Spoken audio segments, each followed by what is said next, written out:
बाद हमारे सहयोगी का भी रुख करेंगे। कंबोडिया के हमले से थाईलैंड में हड़कंप मचा हुआ है। सुरीन प्रांत में भागते नजर आए हैं आम लोग, सुरक्षित जगहों पर भाग रहे हैं थाईलैंड के लोग। यहां पर जिस तरीके से लगातार बड़े अटैक हो रहे हैं, उसके बाद यहां पर अपने आप की रक्षा के लिए, अपने परिवार वालों की रक्षा के लिए सुरक्षित जगहों पर भागते हुए नजर आ रहे हैं थाईलैंड के लोग। लगातार ये विवाद अब बढ़ता जा रहा है और ये जंग अब आगे बढ़ती जा रही है, जिसके चलते आमजन को यहाँ पर काफ़ी मुश्किलें इस वक्त देखनी पड़ रही हैं और इसलिए आमजन इस वक्त यहाँ पर सुरक्षित स्थान अपने लिए तलाश रहा है। अब एक और बड़ी जानकारी सामने है। कंबोडिया और थाईलैंड जंग से जुड़ा बड़ा अपडेट सामने आ रहा है। कंबोडिया के साथ चीन खड़ा है, ये जानकारी आ रही है। कंबोडिया के साथ चीन खड़ा है। चीन की मदद के बिना कंबोडिया जंग नहीं छेड़ सकता। थाईलैंड को अमेरिका का सामरिक समर्थन है। थाईलैंड के पास F-16 अमेरिकी लड़ाकू विमान है, तो थाईलैंड को अमेरिका सपोर्ट कर रहा है। तो यहीं पर अब अगर बात की जाए तो चीन भी कहीं ना कहीं इसमें शामिल है, ये जानकारी सामने आ रही है। कंबोडिया को चीन का समर्थन है, ये जानकारी सामने आ रही है। सवाल अगला यही होना था कि अब भारत और चीन की क्या इसमें भागीदारी होनी चाहिए, किस तरीके से यहाँ पर हस्तक्षेप करना चाहिए, क्योंकि दोनों ही कंट्रीज का प्रभाव यहाँ पर सबसे अधिक देखा जाता है। लेकिन यहाँ पर चीन को कंबोडिया का समर्थन है, तो वहीं अमेरिका जो है वो कहीं ना कहीं थाईलैंड के साथ नजर आ रहा है। F-16 विमान जो थाईलैंड के पास पहले से है, जिसका बखूबी इस्तेमाल भी किया जा रहा है। थाईलैंड और कंबोडिया में चीन अमेरिका की अब टक्कर जो है वो देखी जा रही है, ऐसे अनुमान लगाए जा रहे हैं। कंबोडिया के साथ चीन खड़ा है, तो वहीं चीन कंबोडिया का सबसे बड़ा सहयोगी रहा है। कंबोडिया में चीन सबसे ज्यादा विदेशी निवेश करता है। चीन कंबोडिया को अपने हथियार बेचता है। चीन की मदद के बिना कंबोडिया जंग नहीं छेड़ सकता है, ये कहा जा रहा है। चीन चाहता है कि थाईलैंड में अमेरिका का प्रभाव घटाया जाए। थाईलैंड अमेरिकी हथियारों का बाजार है। थाईलैंड को अमेरिका का सामरिक समर्थन है और थाईलैंड के पास F-16 अमेरिकी लड़ाकू विमान भी हैं, जो कि उसकी ताकत बढ़ा रहे हैं। अब न केवल थाईलैंड और कंबोडिया के बीच में यहाँ पर क्षेत्र को लेकर ये लड़ाई जो है वो आगे बढ़ रही है, बल्कि इसमें चीन भी अपना मुनाफा देख रहा है, तो वहीं अमेरिका जो है वो भी साथ खड़ा है थाईलैंड के। चीन की रणनीति इस वक्त ये देखी जा रही है कि थाईलैंड में से यहाँ पर कहीं ना कहीं अमेरिका का जो हस्तक्षेप है वो कम हो और कहीं ना कहीं पीछे अपने कदम खींचता हुआ अमेरिका नजर आए। लेकिन फिलहाल ये कोशिशें जो हैं वो कामयाब होती नजर नहीं आ रही हैं। अजय हमारे सहयोगी जुड़े हुए हैं, अजय का भी रुख करेंगे। अजय, जिस तरीके से बड़ी जानकारी सामने आ रही है, यहाँ पर अमेरिका और चीन की भागीदारी भी इसमें खुलकर अब सामने आने लगी है। सवाल ये भी है, अमेरिका को कैसे आप देख रहे हैं, चीन को आप कैसे देख रहे हैं, जो पीछे से समर्थन मिल रहा है थाईलैंड को और कंबोडिया को? इसी के साथ भारत का क्या रुख होना चाहिए, क्योंकि भारत का भी प्रभाव यहाँ पर देखा जाता है।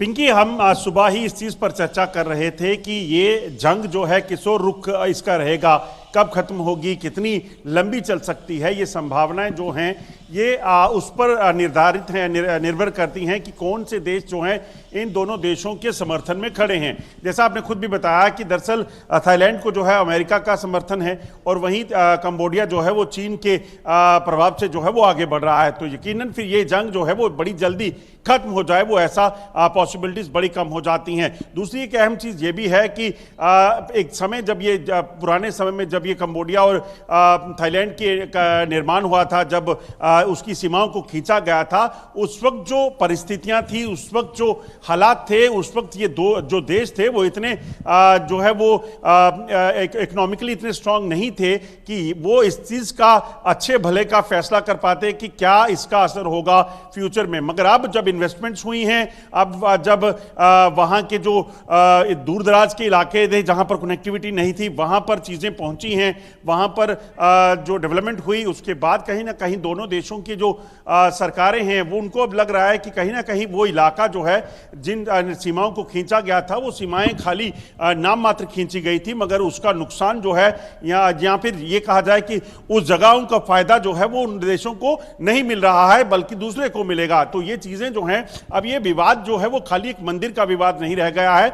अब ये अपने देश की इकोनॉमी को देखते हुए, तरक्की को देखते हुए, डेवलपमेंट को देखते हुए, टूरिज्म को देखते हुए, तमाम चीजों को देखते हुए जो है वो ये देश जो है वो सोच रहे होंगे। और उससे भी ज्यादा जो समर्थन करने वाले देश हैं, चीन और अमेरिका, वो कहीं ना कहीं इन देशों को इस वक्त जो है वो ये ड्राइव कर रहे हैं कि आप अब किस ओर जाएंगे, कैसे जाएंगे। और ये आप क्या कार्रवाइयां कर सकते हैं? तो ये तमाम जो हथियारों की सप्लाई है जब तक चलती रहेगी तो यूक्रेन की तरह ये देश जो है वो युद्ध में बने रहेंगे और तबाही का मंजर जो है इसी तरह से लोगों के मारे जाने का हो, डिस्ट्रक्शन का हो, देखने को मिलेगा ही मिलेगा। बिल्कुल सही कहा अजय आपने। और देवनाथ सर, सवाल यही आपसे भी रहेगा, अमेरिका और चाइना जो कहीं पर भी युद्ध हो उसमें सबसे पहले अपना मुनाफा तलाशने लगते हैं और इसी के साथ पीछे से समर्थन भी बखूबी उनका देखा जाता है। तो यहाँ पर क्या आप कुछ देख पा रहे हैं जिस तरीके से अमेरिका और चीन की अगर हम बात करें यहाँ पर? जी हाँ, द्वितीय विश्व युद्ध के बाद पूरे साउथ ईस्ट एशिया पर अमेरिका की नजर थी। आप वियतनाम ले लीजिए, लाओस ले लीजिए, कंबोडिया ले लीजिए, इन सब देशों पर अमेरिका को लगता था, CIA को लगता था कि कम्युनिस्ट इन्फ्लुएंस आता जा रहा है। इसीलिए अमेरिका ने क्या किया कि वियतनाम का युद्ध किया। 10 साल तक अमेरिका ने 1965 से 1975 तक, ताकि वियतनाम से कम्युनिस्ट को बाहर रख सके। इसके दौरान ऐसा हुआ कि अमेरिका को बीच बीच में ये लगता था कि शायद लाओस से या शायद कंबोडिया से चाइनीज जो हैं वो हथियारों की सप्लाई दे रहे हैं, यानी रशियन सप्लाई चीन में आया और चीन से वो हथियार लाओस से होते हुए कंबोडिया से होते हुए वियतनाम पहुंच रहे हैं। तो अमेरिका की एयरफोर्स ने कंबोडिया के ऊपर भी बहुत बमबारी की। तो इसके चक्कर में क्या हुआ कि कंबोडिया में एक एंटी अमेरिकन फीलिंग जागृत हो गई। ये 50 के दशक की बात है, 60 के दशक की बात है, और वो फीलिंग अभी तक कंबोडिया के लोगों में है। तो इसका फायदा क्या हुआ? इसका फायदा उठाया चीन ने आकर, जब वियतनाम में 1975 में अमेरिका हार गया और वापस लौट गया, तो चीन जो है वो अपना इन्फ्लुएंस बढ़ा रहा था साउथ ईस्ट एशिया के देशों में। तो चीन आ गया कंबोडिया में, और चीन ने कंबोडिया में बहुत इन्वेस्टमेंट की है। पिछले साल अगर आप देख लें, पिछले 1 साल में चीन ने कंबोडिया में $1.2 बिलियन का इन्वेस्टमेंट किया है। आंकड़ों के अनुसार पिछले 10 साल में चीन ने करीबन $9 बिलियन का इन्वेस्टमेंट कंबोडिया में किया है। चीन जो है कंबोडिया में ports, runways, highways, airports, railway line बिछाने की जुगाड़ में लगा हुआ है। सबसे बड़ी बात है कि वर्ल्ड ट्रेड ऑर्गेनाइजेशन के डेटा के मुताबिक पिछले 5 साल में जितनी नई फैक्ट्रियां खुली हैं कंबोडिया में, उनमें आदेश के जो मालिक हैं या जो कंपनी का जो मेजॉरिटी शेयर होल्डर है वो चाइनीज लोग हैं। तो इससे हम देख सकते हैं कि कंबोडिया के ऊपर चाइनीज इन्फ्लुएंस कितना बड़ा हो गया है, और अमेरिका इसका मुकाबला नहीं करना पा रहा है। हाँ, थाईलैंड के ऊपर अमेरिकन इन्फ्लुएंस अभी तक भी बाकी है। अमेरिका जो है थाईलैंड की आर्मी और एयरफोर्स और नेवी को अस्त्र शस्त्र देता रहता है, लेकिन फिर भी दोनों देशों में जो ये बॉर्डर विवाद है, इसमें शायद अमेरिका सीधा कूदेगा नहीं। ठीक है, दिक्कत ये भी आ रही है कि जी सर कंटिन्यू कीजिए। उभय पक्ष तो आसियान के मेंबर्स हैं। आसियान ने बार बार उभय पक्ष को कहा है कि आप द्विपक्षीय वार्तालाप करके इसको सुलझा लीजिए, और आसियान के मंच पर इस जो आपसी तनाव है इसको मत लाइए। लेकिन उभय पक्ष है सुन नहीं रहा है। अब हो सकता है कि भारत इसमें हस्तक्षेप तो नहीं भारत करेगा, क्योंकि भारत का इतना ज्यादा इन्फ्लुएंस नहीं है, ना ही थाईलैंड पर और ना ही कंबोडिया में। भारत का इतना ही है कि हाँ, पुराने 1000 साल पहले, 9 साल पहले हमारे वहां पर गए थे, हमने मंदिर बनाया था, बस। अभी बड़ी तादाद में इंडियन टूरिस्ट जाते हैं, उभय देशों में जाते हैं, लेकिन पॉलिटिकल इंटरवेंशन या मिलिट्री इंटरवेंशन भारत नहीं करेगा। लेकिन भारत एक मंच दे सकता है दोनों देशों को कि भारत के नेतृत्व में या भारत के मदद से उभय पक्ष अपनी जो ये युद्ध जैसी स्थिति है उसको खत्म करें और बातचीत करें। मध्यस्थता के लिए एक मंच जो है वो दिया जा सकता है, मध्यस्थता की कोशिश जरूर यहाँ पर हो सकती है। हमारे सहयोगी अजय का रुख करेंगे।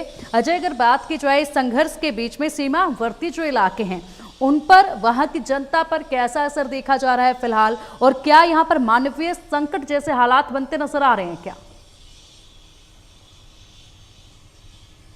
देखिए, जिस तरीके से इस वक्त हैवी शेलिंग जो है वो दोनों तरफ से चल रही है, एक तरफ एयर स्ट्राइक जो है वो चल रही हैं, दूसरी तरफ लगातार आर्टिलरी का इस्तेमाल किया जा रहा है, तो उससे तो ये चीज़ें साफ हैं कि कहीं ना कहीं जो लोग जिस इलाके में बमबारी चल रही है वहाँ पर इस वक्त काफ़ी खतरा बना हुआ है और कई इलाकों से लोग पलायन करके सुरक्षित जगहों पर जाने को जो है वो मजबूर हैं। और उसके पीछे की वजह भी यही है क्योंकि ये बमबारी जो हो रही है उसमें जब कैजुअल्टीज ज़्यादा होती हैं, रिहायशी इलाकों को निशाना बनाया जाएगा, तो उस कारण जो है वो लोग उसमें प्रभावित होंगे और लोग इसी वजह से चिंतित भी हैं।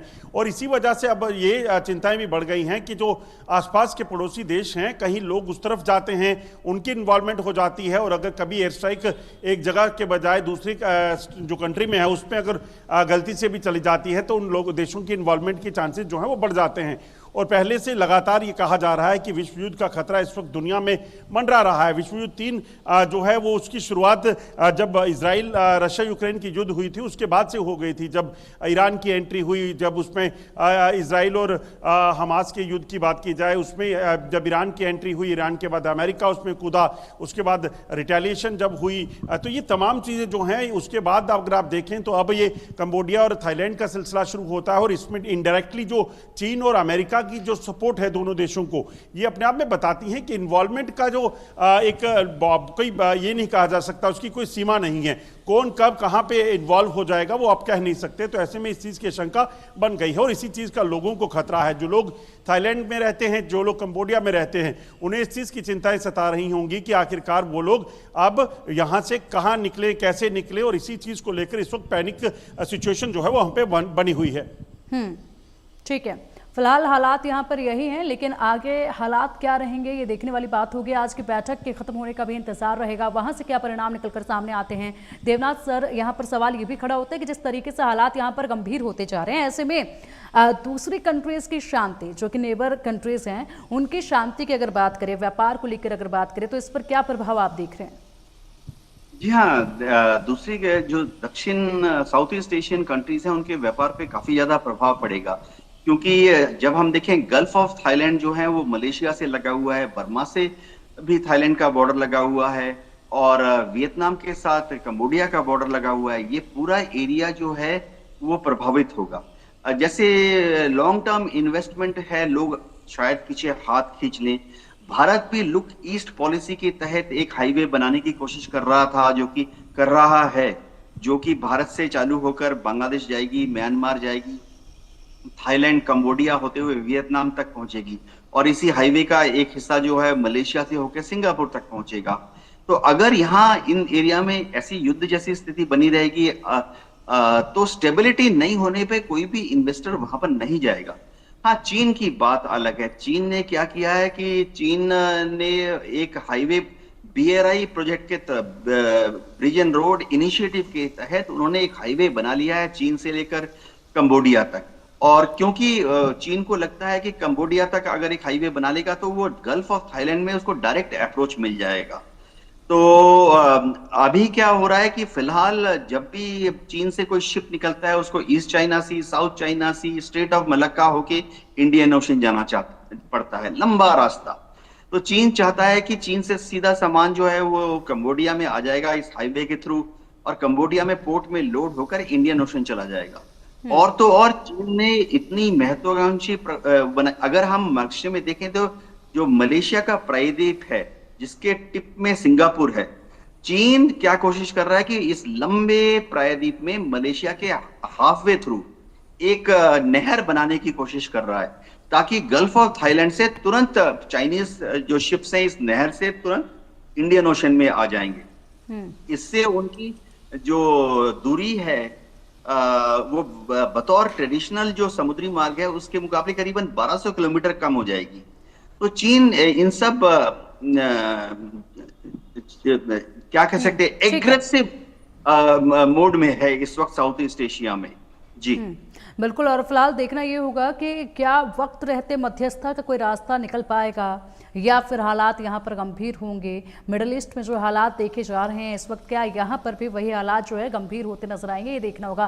बहुत बहुत शुक्रिया देवनाथ सर, इंडिया न्यूज़ के साथ जुड़ने के लिए, महत्वपूर्ण जानकारी साझा करने के लिए। अजय, आपका भी बहुत बहुत शुक्रिया इन महत्वपूर्ण जानकारियों के लिए। इसी के साथ रुकेंगे यहाँ एक छोटे से ब्रेक के लिए। खबरों का सिलसिला लगातार जारी है, देखते रहिए इंडिया न्यूज़।